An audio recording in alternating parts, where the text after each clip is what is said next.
Assalamualaikum warahmatullahi wabarakatuh. Nama saya Puni Zuaimah Barika. Saya dosen dari Fakultas Farmasi Universitas Jember.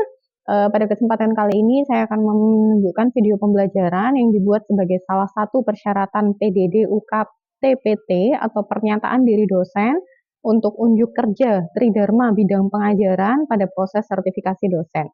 Mata kuliah yang akan dicontohkan dalam video adalah mata kuliah Sistem Penghantaran Obat yang merupakan mata kuliah wajib pada semester genap bagi mahasiswa semester 6 ke atas. Mata kuliah ini merupakan mata kuliah yang berisi tentang konsep dasar sistem penghantaran obat liposom, nanopartikel, transdermal, sistem penghantaran oral, gastric retentive drug delivery system, dan sistem tertarget, serta mengenai pengaplikasian sistem penghantaran obat transdermal, oral, dan tertarget. Capaian pembelajaran yang diharapkan dari mata kuliah ini terdiri dari 4 CPMK, yaitu mahasiswa nantinya harus mampu menjelaskan konsep sistem penghantaran obat secara umum, sistem liposom, nanopartikel, transdermal dalam formulasi produk kefarmasian. Kemudian yang kedua, mampu menerapkan konsep dan logika berpikir dalam pengembangan produk terkait sistem penghantaran oral dan sistem tertarget. Yang ketiga adalah mampu mengelola pembelajaran diri sendiri sebagai upaya untuk meningkatkan kemampuan dalam pemahaman konsep terkait sistem penghantaran oral, gastroretentif, dan sistem tertarget, serta CPMK yang terakhir adalah mampu menjelaskan peraturan perundangan serta penggunaannya dalam pengembangan produk kefarmasian berbasis sistem transdermal.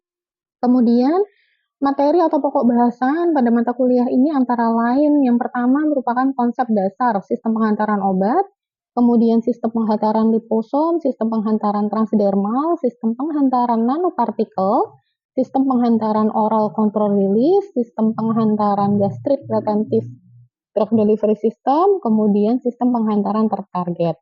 Selanjutnya, metode pembelajaran yang digunakan adalah pendekatan pembelajaran DAI, yaitu Delivery, Interaction, dan Assessment, dengan 16 kali tatap muka secara luring dan mengadopsi pembelajaran problem-based learning. Kemudian sistem penilaian mata kuliah terdiri dari dua komponen utama, yaitu komponen penilaian kognitif mahasiswa melalui ujian tengah semester dan ujian akhir semester, serta komponen penugasan melalui media rancangan tugas mahasiswa atau RTM. Dan sistem penilaian ini telah tercantum pada RPS dan telah disampaikan serta disetujui oleh mahasiswa pada pertemuan minggu pertama di awal semester. Video pembelajaran kali ini akan menunjukkan proses pembelajaran pada minggu ketiga, yaitu dengan topik bahasan sistem penghantaran transdermal, dengan CPMK mampu menjelaskan konsep sistem penghantaran obat secara umum, sistem liposom, nanopartikel, dan transdermal dalam formulasi produk kefarmasian, serta sub CPMK mampu menjelaskan konsep sistem penghantaran transdermal. Referensi yang digunakan dalam perkuliahan adalah beberapa textbook terkait sistem penghantaran obat, serta jurnal-jurnal publikasi dari tim teaching yang berasal dari hasil penelitian. Kemudian selanjutnya berikut adalah proses pembelajaran yang dilaksanakan dalam kelas. Ya, Assalamualaikum warahmatullahi wabarakatuh. Bertemu lagi dengan saya pada pertemuan ketiga. Hari ini kita akan membahas mengenai transdermal drug delivery system. Ya, sebelum memulai perkuliahan mungkin kita bisa buka dulu dengan doa. Silakan berdoa dulu dengan sesuai keyakinan masing-masing. Berdoa dimulai.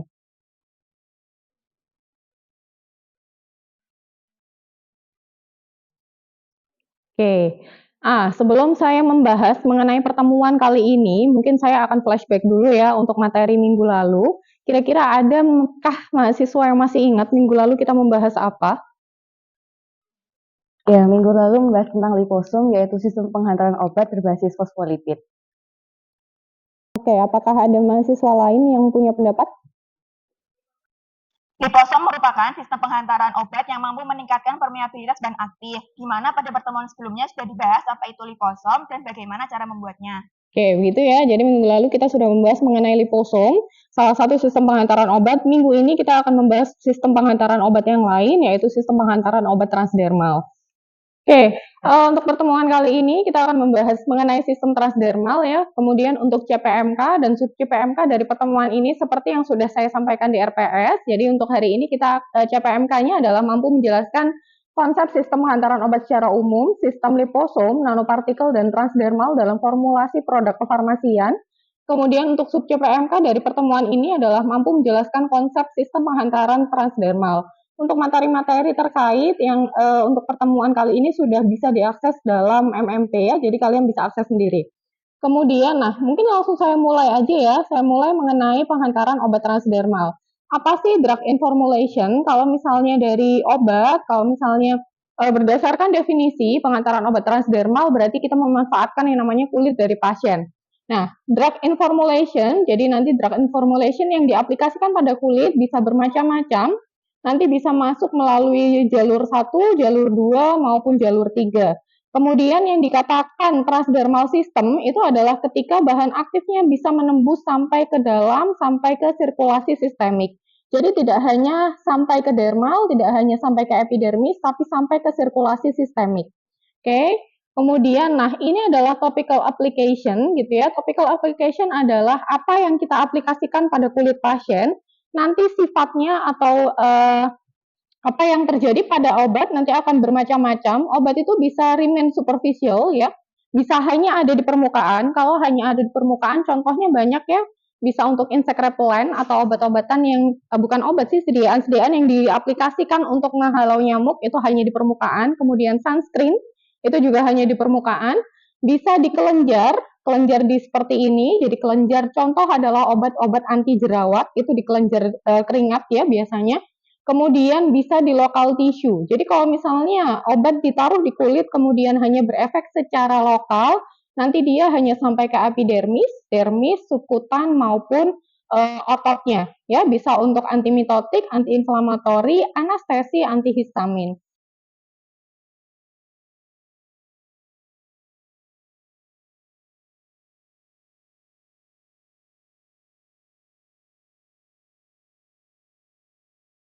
Ada yang GTN, ada yang skopolamin, klonidin, estradiol, fentanyl, nikotin, ini sediaan sudah ada di pasaran. Untuk sediaan nikotin, ini kalau nikotin kan kalian taunya rokok ya. Kira-kira untuk nikotin itu kenapa sih dibuat suatu sediaan dalam bentuk transdermal? Sediaan nikotin ini biasa digunakan untuk terapi ketergantungan rokok. Jadi pasien bisa berhenti merokok secara bertahap. Lanjut ya, saya lanjutkan mengenai keuntungan dan kekurangan dari transdermal system. Jadi keuntungan dari transdermal system yang pertama adalah menghindari degradasi oleh karena pH dan enzim terkait saluran cerna. Kenapa saluran cerna? Karena memang untuk produk-produk farmasi sebagian besar yang ada di pasaran itu dia dipasarkan dalam bentuk oral. Itu adalah sistem penghantaran yang paling disukai oleh pasien, tapi dia kekurangannya adalah terkait pH dan enzim saluran cerna. Kemudian bisa menghindari first pass metabolisme hepatit, kemudian bisa menghindari iritasi lambung, bisa menghindari variabilitas profil waktu konsentrasi plasma pada oral delivery, karena pada saat oral delivery itu sangat tergantung pada makanan yang dimakan oleh pasien. Kemudian yang terakhir, metode transdermal delivery system ini merupakan metode yang non-invasif, terkontrol, kemudian dapat segera diatasi misal terjadi toksisitas pada pasien. Kenapa? Misal diaplikasikan di atas kulit, ini bisa langsung ditarik sediaannya. Itu untuk kelebihan dari transdermal delivery system. Selanjutnya adalah kekurangan dari transdermal delivery system adalah tidak semua obat bisa dihantarkan secara transdermal karena penghalang utama dari kulit adalah stratum corneum yang sangat tebal. Jadi obat harus menembus lapisan yang lebih susah daripada ketika dia masuk melalui oral. Kemudian yang selanjutnya adalah variasi laju permeasi antar individu, ras dan kulit, dan usia ya, mohon maaf ini sangat mempengaruhi kondisi kulit masing-masing, itu juga mempengaruhi proses penembusan obat. Kemudian yang terakhir ada metabolisme oleh enzim, oleh bakteri pada permukaan kulit, walaupun ini sangat selektif pada obat-obatan tertentu dan tidak semasif yang ada di oral system. Ya, ini masih bisa diatasi. Selanjutnya, ini merupakan barrier kulit yang harus dilewati oleh obat kalau misalnya dia mau dimasukkan secara transdermal. Yang pertama, dia di sini ada ada gambar kulit ya.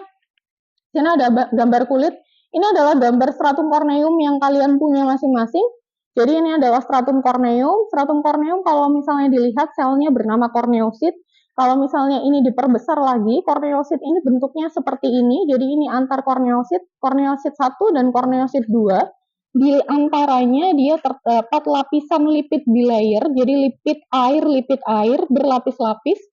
Kemudian kalau misalnya ini diperbesar lagi menjadi seperti ini adalah lapisan lipid bilayer yang sangat-sangat susah ditembus oleh obat. Kemudian ini juga di zoom lagi ya, lebih di zoom lagi. Nah, seperti ini bentuknya yang ada di stratum corneum tubuh manusia, stratum corneum kulit manusia ya. Jadi ada hidrofilik group, ada lipofilik group. Misal obat tidak bisa menembus, dia akan terjebak di kulit. Oke. Kemudian, nah ini terakhir gambaran yang paling bawah. Nah, di sini antar korneosit gambar E ya, di gambar E antar korneosit dia dihubungkan oleh yang namanya desmosom. Desmosom ini seperti pasak, jadi seperti tembok antar satu korneosit dengan korneosit dia saling menghubungkan. Kemudian ini bersifat sangat tebal, jadi sangat-sangat susah ditembus oleh bahan aktif.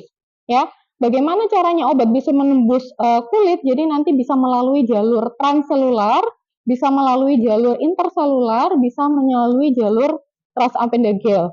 Jadi kalau misalnya transselular nanti obat langsung menembus sel. Kalau intraselular obat masuk melalui celah-celah sel, atau yang terakhir dia melalui kelenjar. Oke, lanjut ya. Nah, ini adalah proses oklusi. Jadi sistem awal atau konsep awal yang harus bisa diaplikasikan pada transdermal adalah konsep oklusif.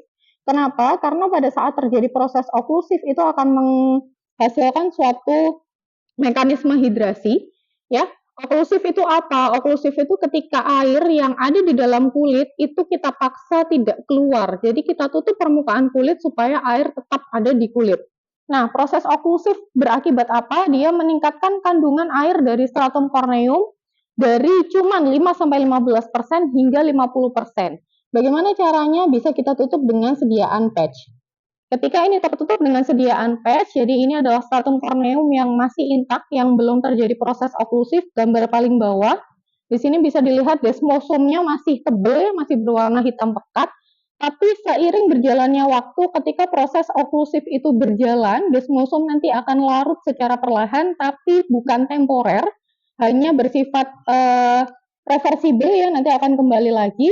Nah, ketika terakhir di atas, paling atas sendiri, ketika hidrasi sudah optimal, proses oklusif sudah optimal, dia akan membentuk saluran air. Saluran air ini yang dimanfaatkan oleh penembusan bahan aktif obat. Ya. Kemudian, nah ini yang harus dilakukan kalau misalnya kalian mau membuat suatu sistem transdermal, kunci utama adalah di permeabilitas obat. Permeabilitas obat itu berarti kemampuan obat untuk menembus membran. Makin bagus permeabilitas, makin dia mudah diaplikasikan secara transdermal. Jadi ada rule of 5 ya yang harus diperhatikan. Yang pertama, dia memiliki lebih dari 5 gugus fungsi yang bersifat donor, ini pasti jelek permeabilitasnya. Kemudian kalau berat molekulnya lebih dari 500 Dalton, permeabilitas juga jelek. Kalau koefisien partisi lebih dari 5, itu juga jelek permeabilitasnya. Yang terakhir, kalau jumlah atom nitrogen dan oksigen dalam molekul lebih dari 10, itu juga permeabilitasnya terlalu jelek. Kenapa? Karena dia sangat-sangat polar. Ya. Kemudian bagaimana memodulasi permeasi? Kalau kita bicara rule of 5, berarti kan tidak semua obat bisa diaplikasikan secara transdermal karena sifat fisik dari obat itu sudah paten gitu ya. Ada obat yang sangat permeabel, ada obat yang tidak permeabel gitu kan. Nah, kalau misalnya mau kita modulasi permeabilitas dari bahan aktif, kita bisa memanfaatkan yang namanya sistem nanopartikulat. Jadi nanti bisa pakai liposom yang minggu lalu sudah kita bahas, bisa pakai neosom, bisa pakai transfersom, bisa pakai SLN, bisa pakai NLC. Ini tujuannya apa? Untuk meningkatkan permeabilitas. Oke, mungkin segitu dulu untuk pembukaan dari materi saya. Jadi selanjutnya kita akan studi kasus ya, jadi silahkan bagi kelas menjadi 3 kelompok. Masing-masing kelompok nanti akan saya beri satu jurnal sudah bisa diakses pada MMP. Ya, jurnal penelitian itu silahkan dipelajari selama 15-20 menit. Yang harus kalian cari adalah yang pertama, permasalahan obat dan alasan formulasi sediaan transdermal. Yang kedua adalah cara yang ditempuh untuk membantu penembusan obat. Yang ketiga adalah hasil yang dicapai. Ya, Silakan dibagi 3 kelompok, pembagiannya terserah bebas, kemudian kalau sudah terbagi silahkan untuk duduk melingkar gitu ya antar kelompoknya.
Oke, sudah habis ya waktunya untuk diskusi, kemudian sekarang waktunya kita diskusi mengenai hasil yang sudah kalian peroleh.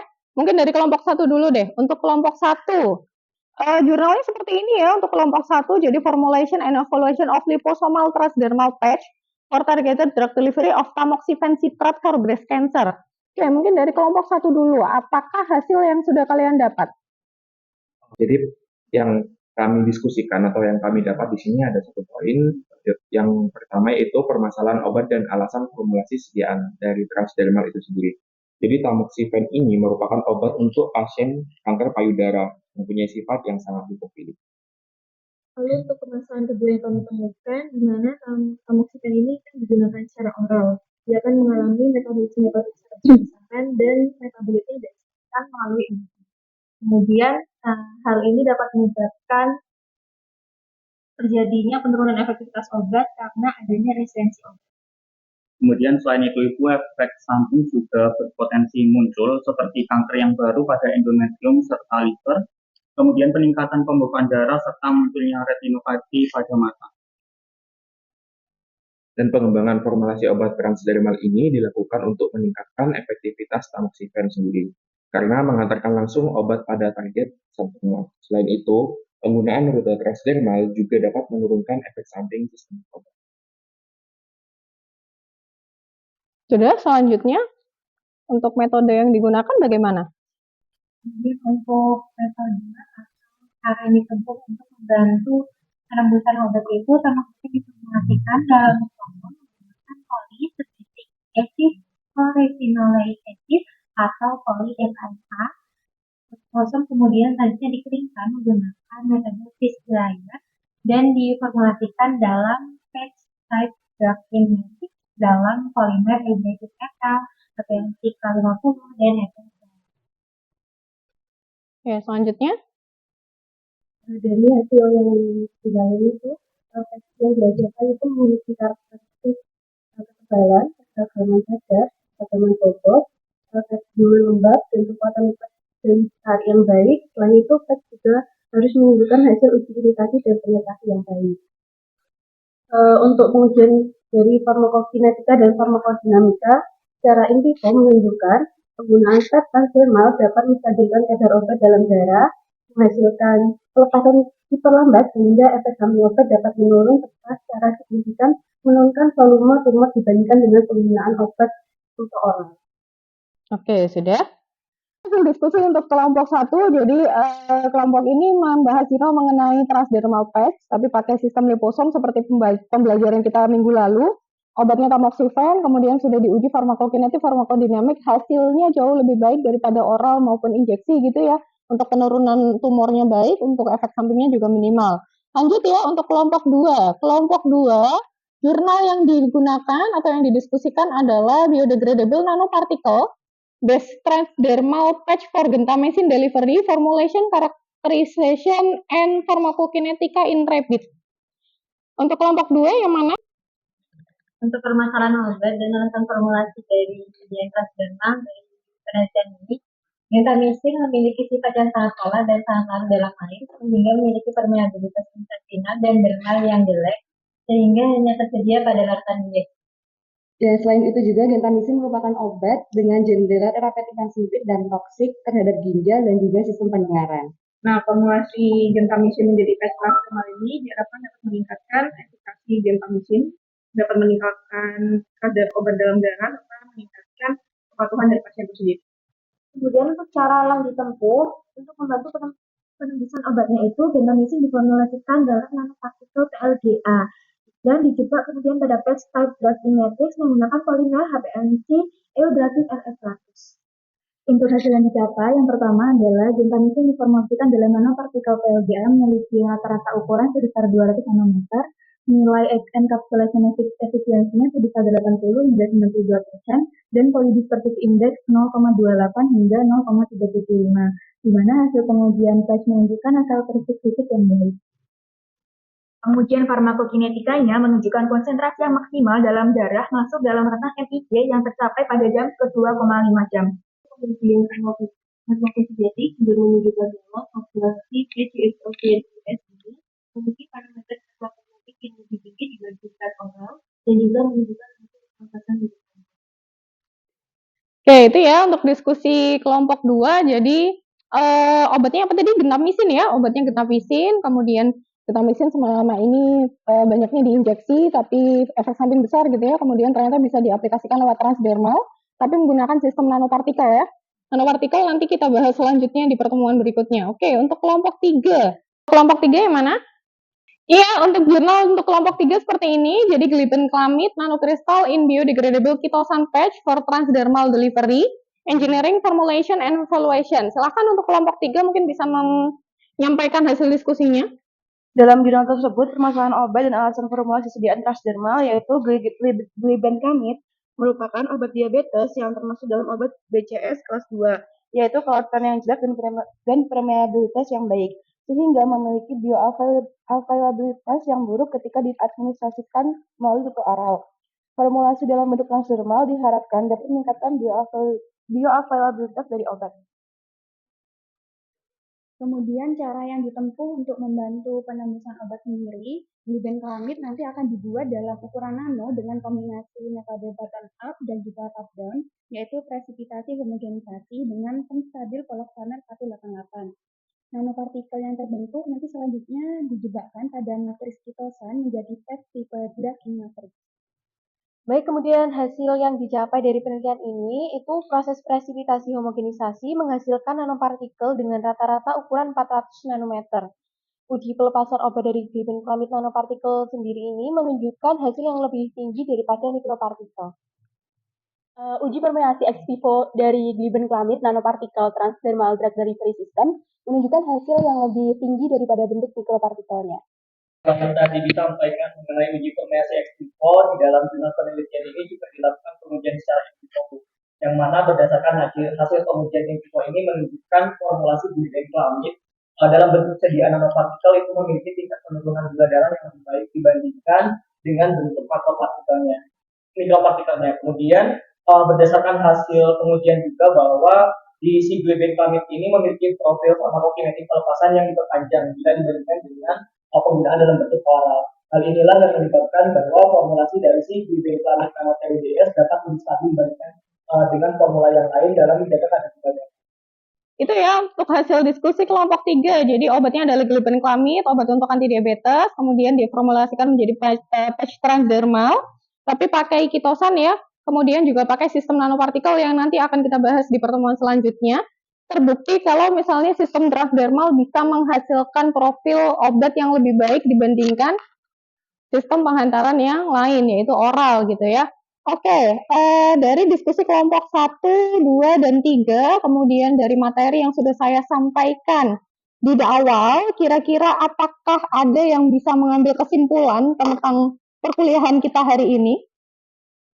Penghantaran obat melalui rute secara transdermal bisa menjadi alternatif rute obat yang lebih baik dibandingkan rute oral maupun parenteral. Ada yang lain yang bisa menyimpulkan? Kesimpulan yang selanjutnya yaitu formulasi TDBS dapat dilakukan dengan meningkatkan permeabilitas obat melalui pembentukan liposom maupun nanopartikel dan selanjutnya dijebakan dalam matriks batch. Sudah? Oke. Mungkin demikian ya perkuliahan untuk hari ini mengenai transdermal delivery system. Terima kasih atas perhatian yang diberikan dari awal perkuliahan, mulai proses diskusi sampai akhir gitu ya. Semoga apa yang kita pelajari hari ini bisa diterima dengan baik ya. Semoga bisa menjadi pengetahuan baru untuk kalian.